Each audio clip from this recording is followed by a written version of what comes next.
Everyone, स्वागत है आप सबका आपके अपने यूट्यूब चैनल सीखते रहिए के साथ।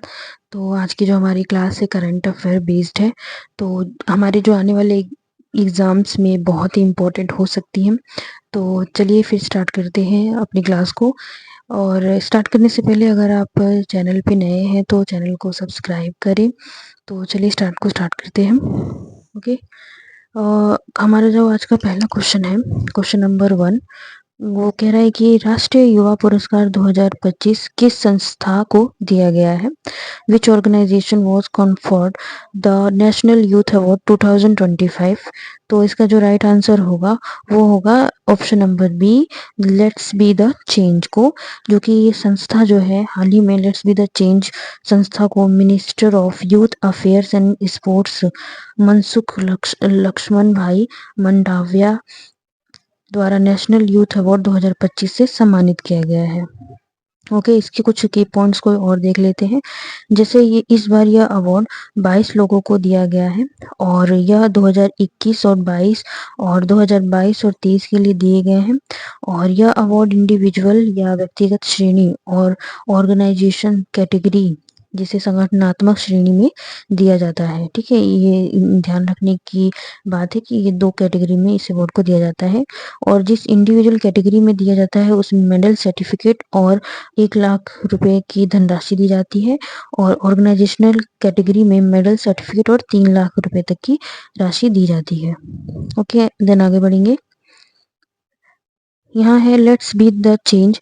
ये जो है एक नॉन प्रॉफिट ऑर्गेनाइजेशन है जो अपने सफाई अभियानों के लिए जानी जाती है। और शुरुआत इन्होंने अनिरुद्ध एस दत्त द्वारा 5 जुलाई 2013 में किया था। ओके। और गैर लाभकारी संगठन है ये। और संस्थापक आकर्ष श्रॉफ जो कि है ये युवा स्पार्क के जो है संस्थापक है। ठीक है, और इसका जो मुख्य कार्य क्षेत्र है बच्चों के कल्याण और शिक्षा पर केंद्रित विशेष रूप से आंगनवाड़ी केंद्रों के लिए है। और जिसकी जो शुरुआत है 2018 में हुई थी। तो उसके बाद हम आगे बढ़ेंगे, नेशनल यूथ अवार्ड के बारे में जानेंगे। नेशनल यूथ अवार्ड क्या है कि ये जो है युवा मामले और खेल मंत्रालय है ना, youth affairs and sports ministry द्वारा दिया जाता है। और किसे दिया जाता है? जैसे ये 30 वर्ष से कम आयु के उन व्यक्तियों को प्रतिवर्ष प्रदान किया जाता है जिन्होंने राष्ट्रीय विकास और सामाजिक सेवा के लिए अनुकरणीय प्रतिबद्धता एग्जाम्पलरी कमिटमेंट ओके दिखाई है। और इसकी शुरुआत 1985 में हुई थी। ओके, देन हम आगे बढ़ेंगे। नेक्स्ट क्वेश्चन है हमारा, बॉक्सिंग विश्व कप 2025 में स्वर्ण पदक जीतने वाला पहला भारतीय मुक्केबाज कौन बने? ये जो पॉइंट टू बी नोटेड, ये पहले हमारे जो भारतीय मुक्केबाज बने हैं वो है हितेश, ऑप्शन नंबर सी है, जो कि हितेश गुलिया विश्व बॉक्सिंग कप में स्वर्ण पदक जीतने वाले पहले भारतीय मुक्केबाज बने हैं। उन्होंने पुरुषों की 70 किलोग्राम वजन श्रेणी में भाग लिया और प्रथम स्थान पर आए। ओके, और ये जानेंगे कि ये जो वर्ल्ड बॉक्सिंग कप जो ब्राजील में 2025 का हुआ उसमें विनर्स के बारे में जानेंगे, जो इंडियन मेडल विनर्स हैं कौन कौन है। अब हितेश गुलिया के बारे में हमने तो पढ़ ही लिया कि इन्होंने गोल्ड मेडल जीता है ना। जो अविनाश जम्वाल है इन्होंने सिल्वर मेडल जीता। उसी तरीके से ये जो 4 ब्रॉन्ज मेडल है ये जादूमणि सिंह और मनीष राठौर, सचिन और विशाल, इन लोगों ने ब्रॉन्ज मेडल जीते। ओके, देन हम आगे बढ़ेंगे। ये जो है 31 मार्च से 5 अप्रैल 2025 तक फोज दो इगुआसू ब्राजील में आयोजित हो रहा है। ठीक है, और इस प्रतियोगिता का आयोजन वर्ल्ड बॉक्सिंग द्वारा किया जा रहा है जो ओलंपिक शैली की मुक्केबाजी के लिए एक नई अंतर्राष्ट्रीय महासंघ है। ओके, और इस प्रतियोगिता में 19 देशों के 130 से अधिक मुक्केबाज भाग ले रहे हैं।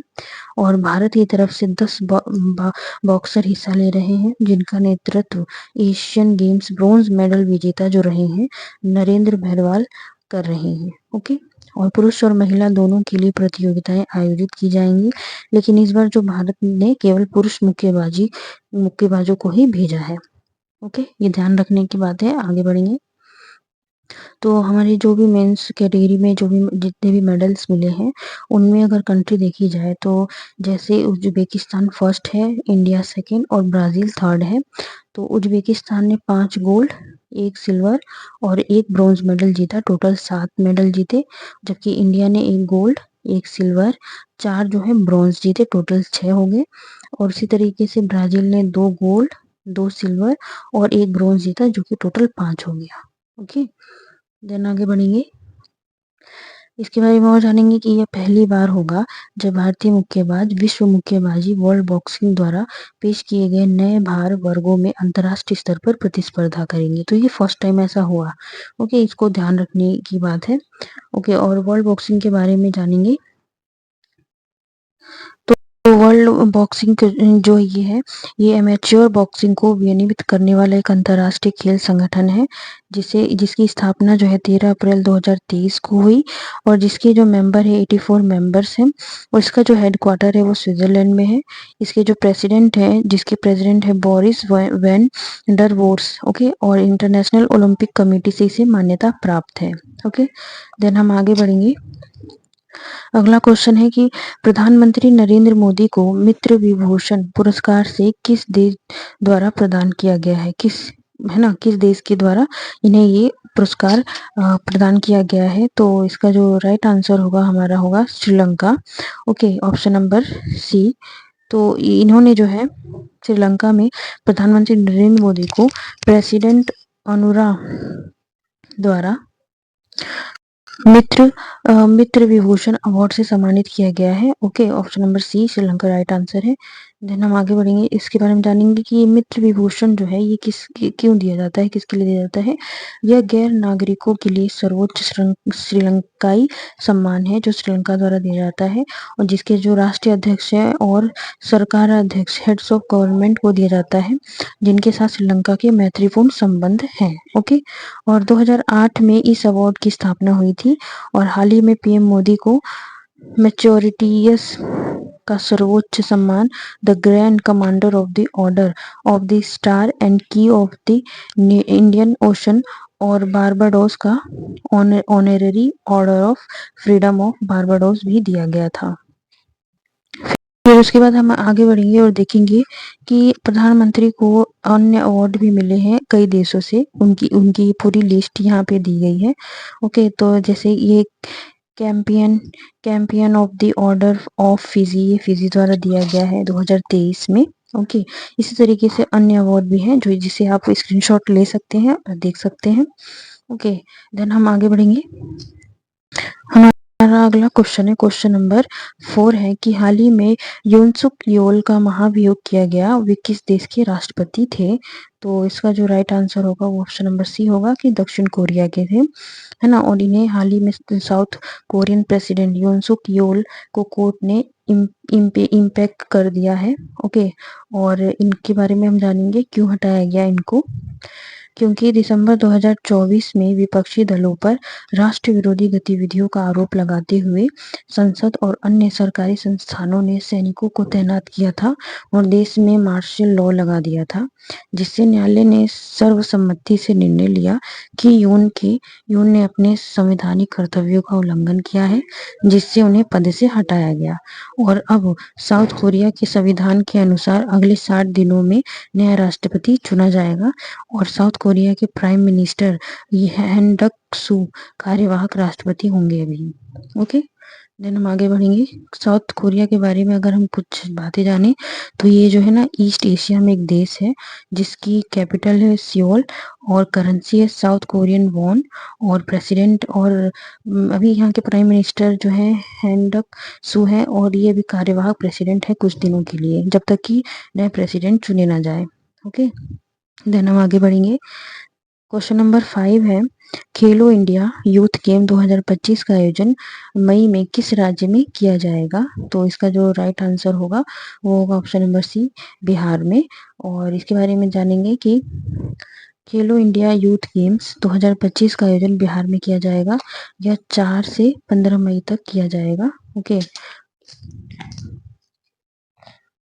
बाद हम देखेंगे यहाँ पे कि खेलो इंडिया यूथ गेम 2025 के बारे में, जो कि खेलो इंडिया के तहत युवाओं के लिए खेल प्रतियोगिता है जो हर साल आयोजन किया जाता है।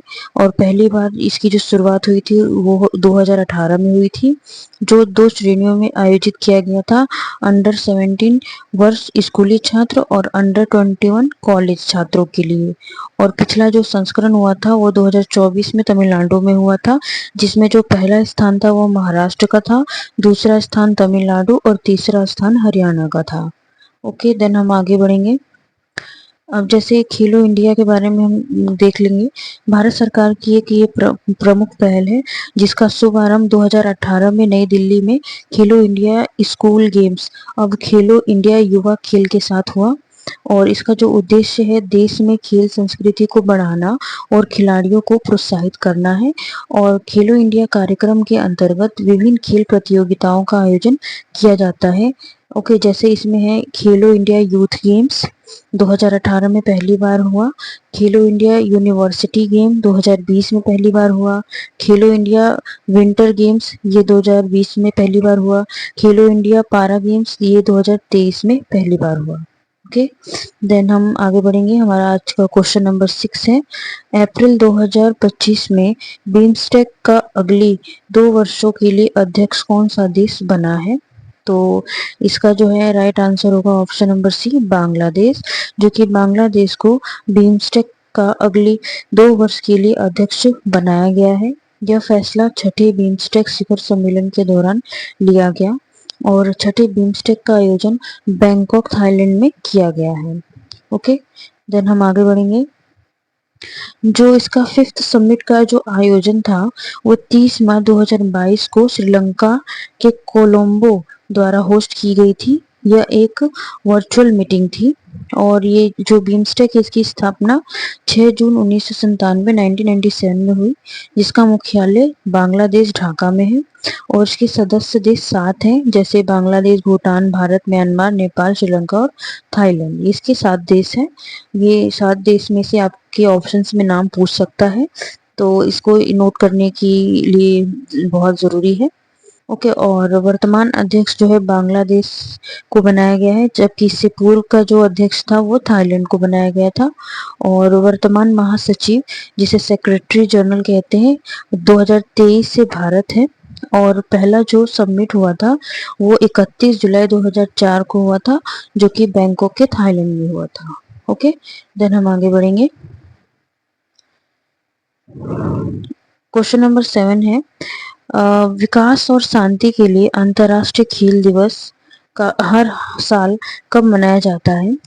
तो इसका जो है आंसर होगा ऑप्शन नंबर 6 अप्रैल, जो कि हर साल 6 अप्रैल को international day of sport for development and peace मनाया जाता है। ओके, देन हम आगे बढ़ेंगे, इसको जानेंगे। उद्देश्य क्या है इसको? खेल की शांति को पहचानना, क्योंकि खेल मानवाधिकारों की उन्नति, सामाजिक समावेशन, लैंगिक समानता और स्वास्थ्य संवर्धन में योगदान देता है। 2025 की जो थीम थी वो खेल के मैदान को समतल बनाना, सामाजिक समावेश के लिए खेल था। और इसकी 2024 की जो थीम थी वो जो है शांतिपूर्ण और समावेशी समाज को बढ़ावा देने के लिए खेल। ये इसकी 2024 की थीम थी। और 2025 की जो थीम थी है ना, इसकी जो थी खेल के मैदान को समतल बनाना, सामाजिक समावेश के लिए खेल, ये इसकी 2025 की थीम थी। ओके, और इसकी जो शुरुआत है वो हुई थी यूनाइटेड नेशंस जनरल असेंबली ने 2013 को 23 अगस्त 2013 को की थी और पहली बार ये दिवस 6 अप्रैल 2014 को मनाया गया था। ओके, देन आगे बढ़ेंगे।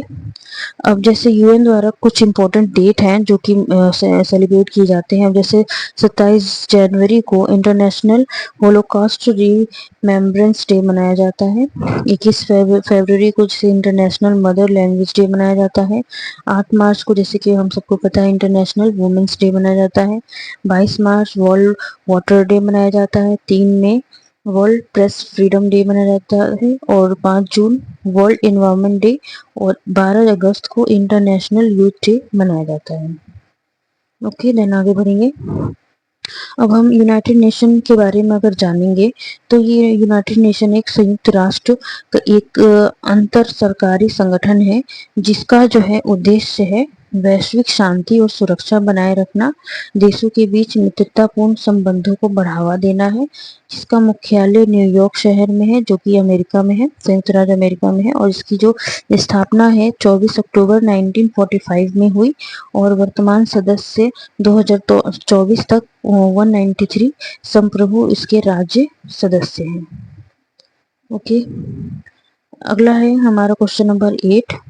हाल ही में इनमें से किसे जीआई टैग नहीं दिया गया है? तो ये ऑप्शन है, इसमें से हमें पूछा है कि नहीं दिया गया है, ये इसमें से किसे नहीं दिया गया है, ये पॉइंट हमें याद रखना है। ओके, तो इसका जो राइट आंसर होगा ऑप्शन नंबर सी होगा। कुर्ग बीटल नट को जो है जीआई टैग अभी नहीं दिया गया है। ओके, बाकी इन सारी ऑप्शंस को में जितने भी हैं वो सब मिले हैं, उन सबको जीआई टैग। और जैसे केरल का जो है ट्राइबल हैंडीक्राफ्ट को कन्नाडी पाया को जो है दिया गया, और गुजरात के चीकू को है ना, अमलसर चीकू को जो है गुजरात का जो है इसको भी जीआई टैग प्रदान किया गया है। और भी जैसे ये बंगाल का जितने भी हैं जीआई टैग प्रोडक्ट है इसको भी जीआई टैग प्राप्त है, आप ये देख सकते हैं।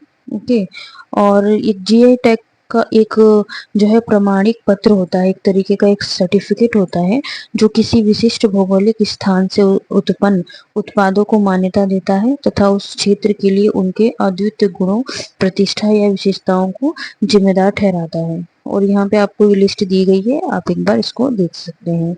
ओके, देन हम आगे बढ़ेंगे। अब जैसे भारत सरकार द्वारा दिया जाता है जीआई टैग, और जैसे जियोग्राफिकल इंडिकेशन ऑफ गुड्स जिसे रजिस्ट्रेशन एंड प्रोटेक्शन एक्ट 1919 के तहत यह टैग 10 वर्षों के लिए मान्य होता है, जिसे नवीनीकृत किया जा सकता है।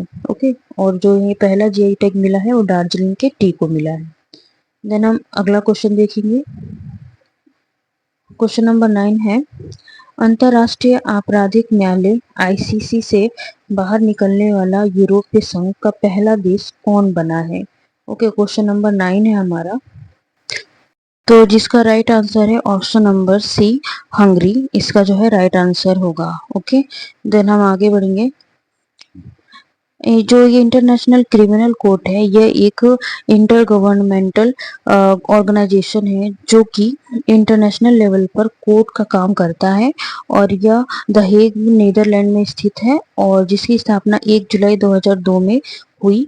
और आईसीसी इंडिविजुअल क्राइम्स को प्रोसिक्यूटेड करता है, जबकि international court of justice state disputes handle करता है। ओके, और जिसके मेंबर है 125, और प्रेसिडेंट है टोमोको एकेन, इसके प्रेसिडेंट है। ओके, देन हम आगे बढ़ेंगे।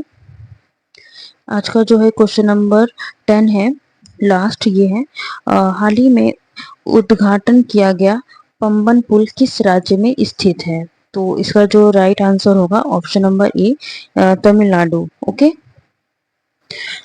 तो मैं फ्रेंड्स आपको ये बता दूं कि ये जो तमिलनाडु का जो ये ब्रिज है जिसे प्रधानमंत्री नरेंद्र मोदी ने 6 अप्रैल 2025, पॉइंट टू बी नोटेड, 6 अप्रैल 2025 को जो है रामेश्वरम में भारत के पहले वर्टिकल लिफ्ट रेलवे समुद्री पुल का उद्घाटन किया, और जिसे 2.7 किलोमीटर लंबे इस पुल में एक विशेष लिफ्ट प्रणाली है जिससे जहाज बिना रेल यातायात रोके नीचे से गुजर सकती है। तो ये थी friends, so thank you for watching this video. जय हिंद।